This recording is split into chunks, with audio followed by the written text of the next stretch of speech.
Olá, hoje eu quero falar com vocês sobre a vida de uma mulher muito importante para mim, que é inspiração diária. Hoje eu quero falar sobre a vida de Frida Kahlo.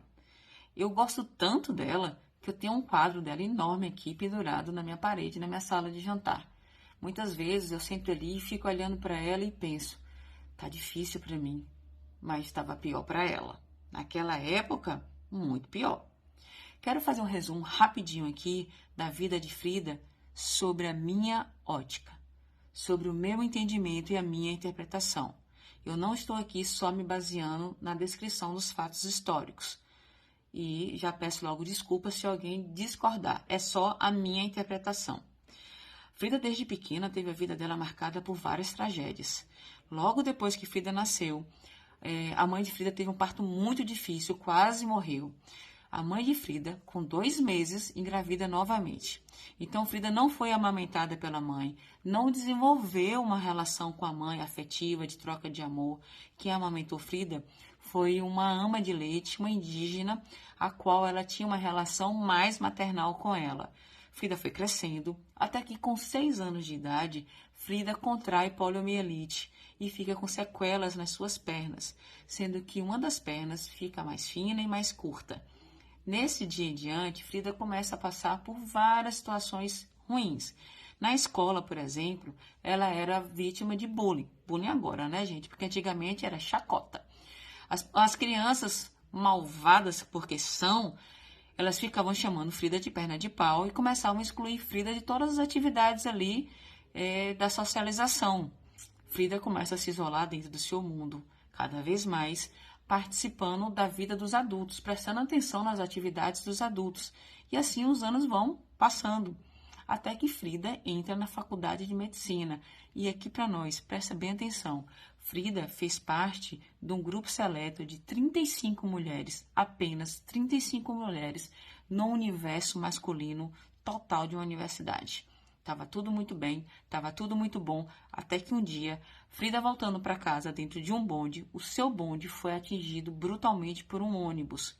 E Frida sofre um acidente gravíssimo. Frida teve seu corpo perfurado por uma barra de ferro. Literalmente entrou pelas costas e saiu na sua bacia. Para ser mais específica, aguenta aí, entrou nas costas de Frida e saiu no canal vaginal. Vários órgãos vitais de Frida foram afetados: pulmão, útero, intestino, bexiga, o próprio canal vaginal. Ossos foram quebrados e esmigalhados, fraturas na clavícula, fraturas na coluna, fratura nas costelas, fratura na bacia, fratura no fêmur, fratura nos pés. Só em um dos pés, Frida teve a fratura de mais de 15 ossos. Aliás, em mais de 15 pedaços. Frida fica internada por um longo tempo, pelo menos 3 meses. Nessa época, a única coisa que ela tinha para se ocupar era pintar. O seu pai, por ser pintor e ser incentivador de Frida, adaptou um cavalete para que ela conseguisse pintar deitada. Lembrando que Frida passou esse tempo todo deitada, engessada, do pescoço até os pés. Isso mesmo, 3 meses dessa forma. Na época, Frida tinha um namoradinho, um boyzinho, que depois que teve esse acidente, ficou 3 meses com a mulher lá deitada, o boyzinho aproveitou e caiu fora. Não quis saber mais dela. Frida sofre muito, o tempo passa, Frida se recupera, e aí Frida conhece Riviera, que se tornou seu marido. Quando Frida conheceu ele, Frida encontrou nele um lugar de acalento. Frida tinha uma admiração tão grande porque ele representava tudo aquilo que ela gostava, admirava, que ela queria ser, que ela desejava, que ela dava importância. Por contrapartida, ele também conseguia enxergar em Frida todas essas qualidades, a independência, o talento, a autenticidade. Então, os dois se apaixonaram, mesmo com a família de Frida contra, porque esse Riviera era 20 anos mais velho do que ela, que para nós não era muito atraente não, fisicamente ficava a desejar, tá? E também ele tinha muita fama de ser um revolucionário, um agitador, e também por ter saído de vários relacionamentos devido a traições por parte dele. Mas Frida, danada que resolveu encarar o boy e apaixonada estava, apaixonada ficou. Pensa num casamento turbulento, marcado por várias fases. Era uma coisa meio louca. O Riviera tinha uma admiração muito grande pela mulher que ela era. Por isso, dava liberdade para Frida se expressar e ser quem realmente ela era, quem ela queria ser. Então, Frida logo foi e se achegou lá no Partido Comunista, que ele participava das reuniões. A gente tem vários relatos de Frida sozinha lá de mulher, fumando no meio do povo e sendo ouvida, dando as opiniões dela, participando ativamente. Ele era o incentivador da arte de Frida também, que até então nem ela acreditava muito nela, sabe? Mas ele já era um pintor, ele era pintor de muros, de murais. Ele fazia painéis, mas já era consagrado mundialmente e era bastante rico, bastante influenciador e influente. O tempo passa e esse relacionamento é marcado por vários vem e vai, vem e vai. Até que um dia Frida descobre que esse gatão, nada mais nada menos, tinha um caso com a irmã mais nova de Frida. Sim, aquela que nasceu 2 meses depois de Frida. Pasmem, 6 anos de caso com a própria irmã. Está achando pouco? Tem mais, gata. 6 filhos, todos dele. E Frida tratava com o maior amor do mundo, achando que eram sobrinhos dela. Apenas. Não, era filho do marido dela. Saca? Daí Frida se separa, passa um tempo fora, mas a conexão que eles tinham era muito grande. Frida não conseguia mais se ver sem ele, porque, repito, ele era uma pessoa que enxergava a essência dela. Isso fazia uma ligação muito forte entre os dois. Dizem que ele via em Frida uma imagem maternal, porque ela cuidava muito dele, até pela diferença de idade, apoiava muito ele, e até então Frida estava na posição apenas como a esposa de um homem importante, reconhecido, rico, de talento, e ela se orgulhava disso. E ele exibia Frida como um troféu, porque era uma mulher inteligente, independente, com talento, e participava ativamente dos movimentos a quais ele tinha interesse também. Estava tudo certo, mas a relação deles dois não ia mais para frente. Até que um dia a Frida falou assim, o seguinte, só tem um jeito da gente ficar junto. A gente fica junto, mas eu quero ser quem eu sou. Eu quero me relacionar com outras pessoas, até porque o senhor já faz isso, né? Não é de agora, inclusive com a minha irmã.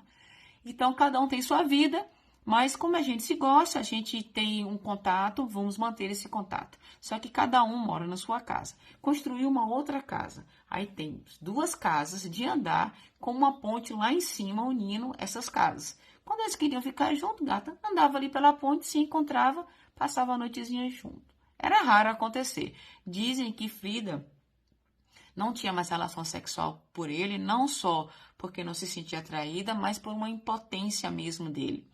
Um fato também interessante é que Frida, com ele, pôde mostrar a sua outra versão homossexual. Sim, Frida era bissexual, na verdade.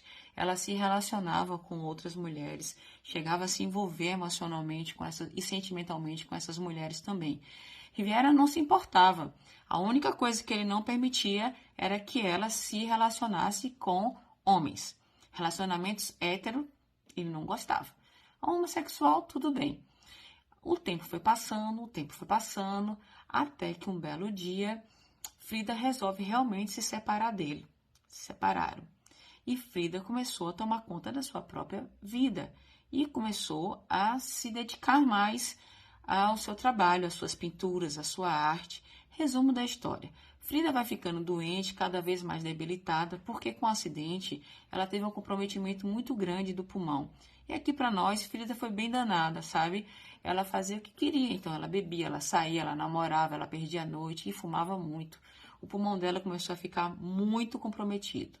Até que um dia, Frida foi convidada a fazer uma exposição, mas ela já estava quase no finzinho da vida dela, por conta da doença. Porém, o que eu acho bem interessante é que em nenhum momento Frida deixa a sua autoestima, o seu amor próprio para baixo. Ela podia estar, quanto mais doente ela estava, mais ela se enfeitava, mais ela colocava adornos na cabeça, mais ela vestia uma roupa colorida, para que ninguém percebesse uma derrota. do corpo físico. Ela sempre queria mostrar que se o corpo físico estava definhando, a mente estava ali, ativa. Um fato que me marcou muito foi a sua mais importante exposição. Ela não poderia ir, porque não conseguia andar. Na realidade, ela não conseguia nem levantar da cama. Sabe o que ela fez? Ela pagou um caminhão de mudança, pagou um tanto de homens que levaram ela na cama para essa exposição. E assim, ela participou da sua primeira exposição realmente de importância nacional. E ela estourou como pintora, como artista. Seu ex-marido estava lá também e a apoiava também nesse sentido. Então, logo depois, Frida morre por problemas e complicações pulmonares. O que eu quero falar aqui para vocês? Ela nunca se conformou. Ela tinha tudo para ter uma vida desgraçadamente infeliz. Porque quem sofreu não foi ninguém, não. Foi ela. Mas ela se superou. Ela superou cada problema, cada tragédia. E ela se impôs diante da vida. E ela não aceitou e não se conformou. Ela sempre achava que tinha mais potencial e que ela merecia sim ser feliz. E assim ela foi em busca da felicidade dela, do jeito dela. Então, Frida, ela não fez nenhum feito histórico que marcasse uma participação, mas Frida é uma mulher comum. Frida é como você, como eu. Como eu costumo dizer aqui, a única coisa que difere uma mulher da outra é o quanto você faz para mudar a sua situação. E ela fez muito, e ela não se conformou. Então, eu quero deixar aqui essa reflexão. Ninguém precisa fazer grandes feitos para que você seja um exemplo. Seja exemplo para sua filha, seja exemplo para suas amigas, seja exemplo, sabe? Seja uma mulher dona de si, uma mulher com a capacidade de mudar o seu destino e seja dona do seu destino. Pegue a caneta e escreva o seu destino. Não se conforme com aquilo que está lhe fazendo mal. Tome conta de sua vida, empodere-se. Empodere-se, porque empoderar é tomar conta, tomar posse de si mesma. Fica aqui um relato da minha interpretação da vida de Frida Kahlo.